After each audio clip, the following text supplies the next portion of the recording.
दोस्तों, आज की कहानी है अपशगुन। सारा तमाशा शुरू हुआ था दूध गिरने को लेकर। पता नहीं बहू रानी क्या करती है, दिन भर सारा काम एक साथ लेकर चलती है तो दूध तो गिरना ही था।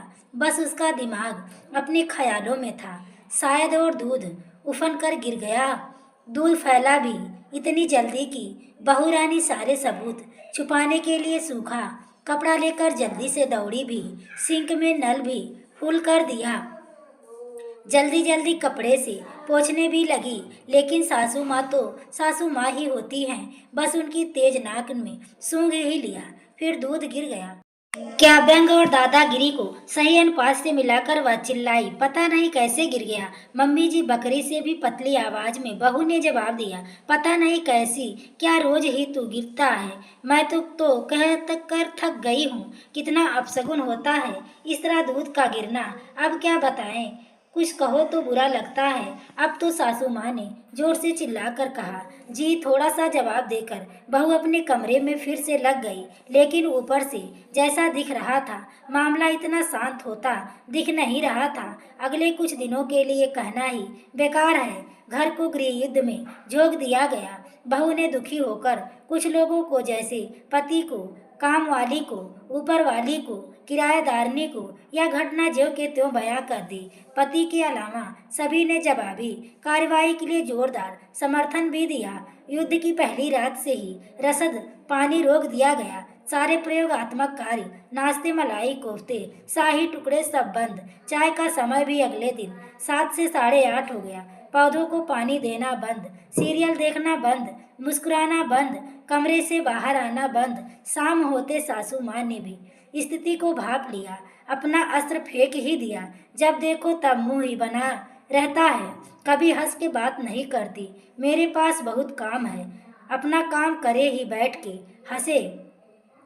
बहू ने मेथी साफ करते हुए कहा। सासू माँ ने अपनी मिसाइल तैयार ही रखी थी, बस बहू की मोटी रोटी से शुरू होकर बेटे को बस में करने वाले ताने से होते हुए अंत में सबसे कमजोर जगह यानी बहू के मायके पर ताबड़तोड़ हमला किया।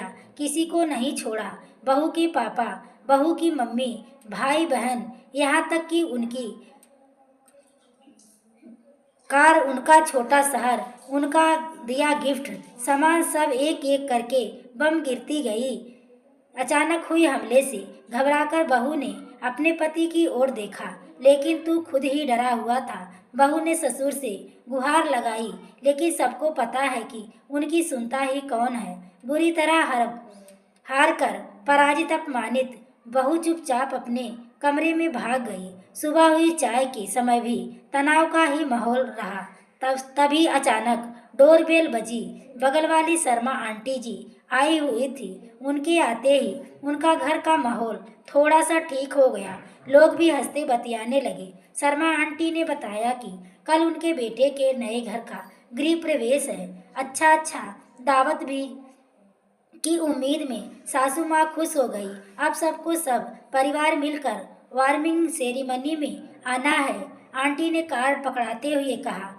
वह क्या होता है? सासू माँ ने धीरे से कार्ड खोलते हुए पूछा। हमारे यहाँ गृह प्रवेश में हमारे यहाँ दूध को उबाल कर गिराते हैं, यानी ऐसा मानते हैं कि घर धन्य धान्य से भरा रहे, बहुत शुभ माना जाता है। आंटी जी मुस्कुराते हुए बोली।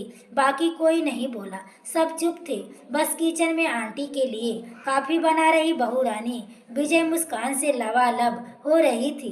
दोस्तों, यह कहानी आपको कैसी लगी कमेंट करके ज़रूर बताइएगा। कहानी पसंद आई हो तो प्लीज़ वीडियो को लाइक और शेयर करें। चैनल पर पहली बार आए हो तो चैनल को सब्सक्राइब करें। आगे के नोटिफिकेशन के लिए बेल आइकन को ज़रूर प्रेस करें।